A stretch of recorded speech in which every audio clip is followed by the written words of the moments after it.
But this van hopefully will show people who may not have a choice about living in a house, or, I mean, they may need to move into a van. And if that's your situation, I think what I've done here can be done for, it doesn't have to all be done at once, and it doesn't have to cost a lot of money. You can be comfortable and safe and relieved that you've solved some of your problems this way. She has a really great story, and you built your van.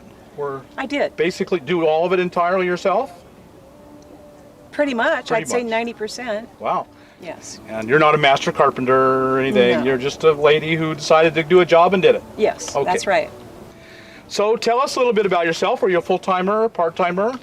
Well, I'm not a full-timer, and so when I set out to do this, I set my intention to buy a van and do some traveling, primarily in my own state, because it's a place I've lived a long time but never traveled through very much. And I wanted to set my van up so that I could live in it. That's how I started my design. Well, I also have a husband, and he's 6 foot tall, and so I wanted to make sure I got a high top. Right. And that he could stand up in. And I wanted to make sure that my bed design system would accommodate both of us when we're together and just myself when I'm alone. Right. Okay, so we'll go inside now, and you'll show me the thing I'm most impressed with is probably your bed couch. So if you would demonstrate that for us. There are 2 bed frames here. They're all made out of 2x2. There's no 2x4. One is directly under the other. I put some channel down to keep these in place so that when I pull the bed in and out, it doesn't drive me crazy. And this is the second bed. It comes all the way over to this side of the van and creates an aisle in the middle so that we both can get up and walk to the other end of the van where we have our kitchen and bathroom. We're getting too old to crawl over one another, so that's why I designed it this way. So essentially you built a bed frame and then underneath it a second one that can slide in and out. In and out. In and out. And it comes all the way over, like I said, and then obviously it leaves a vulnerable spot in the middle of the upper bed. So right. I just have this, and I just force it in under the other bed, and it creates that center post. And no big deal. So if it's just you alone, which it is a lot of the times, yeah, the second underneath bed is load bearing, and that's bears the center weight. Yeah, correct. Very simple, creative idea. Very simple, and even my bed is only because I'm a little bit lighter than my husband. My platform is quite thin. I think it's 5/16, and then his is 3/4 ply on top. So do you pull that bed out, and that's what you sleep on? Yes. Oh, okay. Yeah. So Well, I mean, no. When I'm alone, I just leave it like this. Right, and sleep up on top. This is a piece of foam rubber that I sliced partly through, and when I pull my bed out, this folds out and becomes my mattress. Okay. I sliced only partly through it so that it wouldn't separate on me in the middle of the night.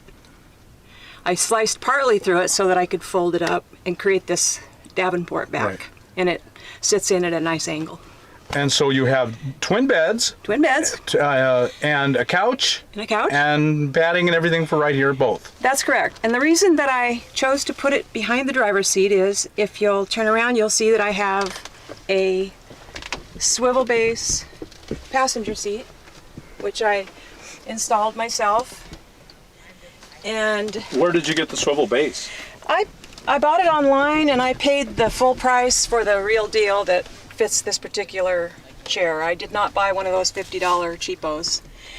So this reclines, and with a little footstool here, a person can spend a lot of hours on a computer or reading a book or taking a snooze or whatever. So I have essentially created a living room up in front. Right.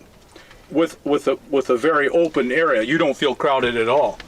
No, not in this configuration. I'll just sit here. So here you're in your recliner, and it's a big open area. Hey, Cody. Oh, and do you want him out of here? Oh no, that's fine. Okay. Oh, yeah. So this is The rest of the rig, I've got an extended van, so it's a little longer than some folks. Uh-huh. And of course, I've got the high top. Yeah, you've got like 6 inches above your head. Yeah. Yep. And husband is 6 foot? Yeah. And he can stand. He can stand in the front half. It does tend to slope toward the end, and so he has to duck his head just a little bit down there. Right. And then, because this van was completely empty, naked I call it, I insulated it myself following your advice, Bob, with the poly-so foam board. In some places it's 2 inches or more thick because of the configuration, and in some places it's only a single sheet. Is it a cargo van initially? Yeah. Oh. So this is a privacy curtain, and right now it's covering some clothing, but right there creates a bathroom. Mm-hmm. When there are 2 of you. A great big one. Yep. Nice big bathroom back there, and that's why I put the sink back there as well, so that it doubles duty as a place to clean up or kitchen sink. Right. Stove goes here. All my tools are in these little drawers. More plastic drawers? More plastic drawers. But this is how easy it can be. I probably spent maybe 15, 20 bucks on this whole thing right here, including the wood. This is contact paper you can buy a roll of and slap on there, and then repair it with black tape. Mm-hmm. This is my more food over here, and there's my master bathroom. So you just have a toilet there? That's my luxury bucket toilet. Okay, bucket toilet. I'm lucky enough to have a folding camp toilet seat. Oh, uh-huh. Does that make sense? It's probably an old timer, Oh, yes. but it's makes things very comfortable. Mm-hmm. And just use the bags. Yep. Bags and sawdust. Oh, sawdust right there, yeah. Right there. Mr. Buddy, he's my buddy. Keeps you nice and toasty. Nice and toasty. Especially with your insulation. I suppose if I had the money, I would buy a Wave 3 because I hear they have thermostats and you don't have to keep running back and forth to the heater to turn it on and off. Actually, But- they don't have a thermostat. Oh, well, then I'm good with mine. But they put out less heat, half the heat, and so you might could turn it on and leave it on and not have to mess with it. I see. That's the reason I really like them. I gotcha. Yeah, the disadvantage with that is that but it's good exercise, right? Yes. You need And something then- to do. Yeah, and then we just recently added all these wonderful little gizmos.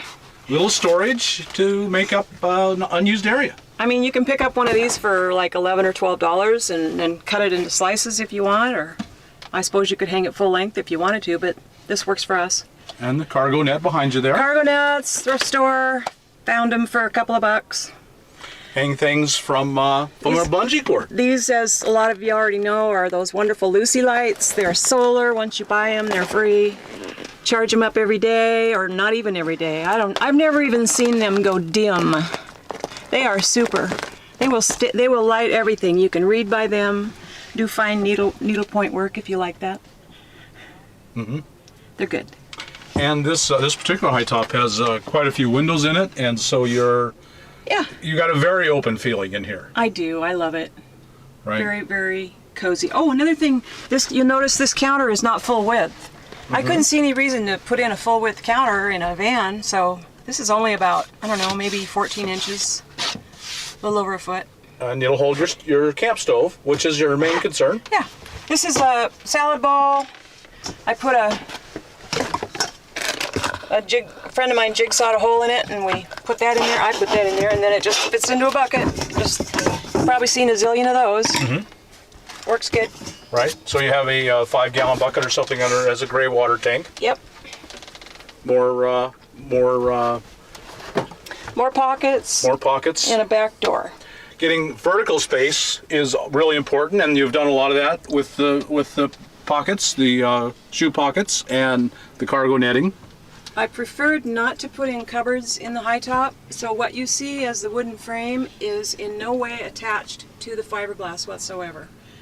It is simply attached to the roof line and to the window frames and the front cab over wood, and that's it. Otherwise, it's just freestanding, more or less. And like a lot of high tops, you have a huge storage area over the cab over. Yep. And your reflectix for the windows up Yep. here is stored. Yep. I have a complete bin of auto gear, supplies, and tools under the bed.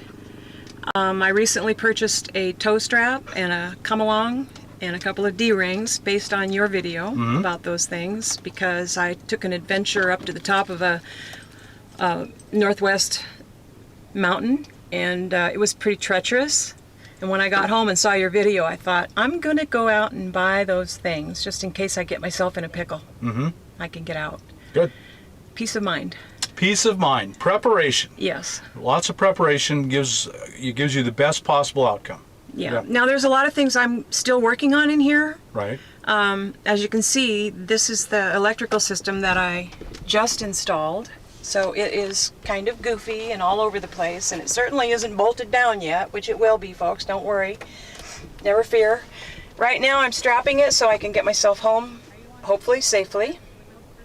And then I'll build the vented box and bolt it through the floor, underneath, strap it all down really well. Yep. One step at a time. Yeah.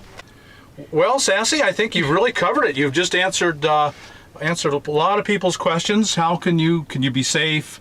Can I do it myself? And your answer is yes, yes, yes. That's right. Go for it. That's right. I don't have a no. I don't have a no for you. Yeah. I think if you want to do this, set your intention. That's the first thing, because when you set an intention, you're more likely to actually do it. If it's just a vague dream, it's possible it may not come true.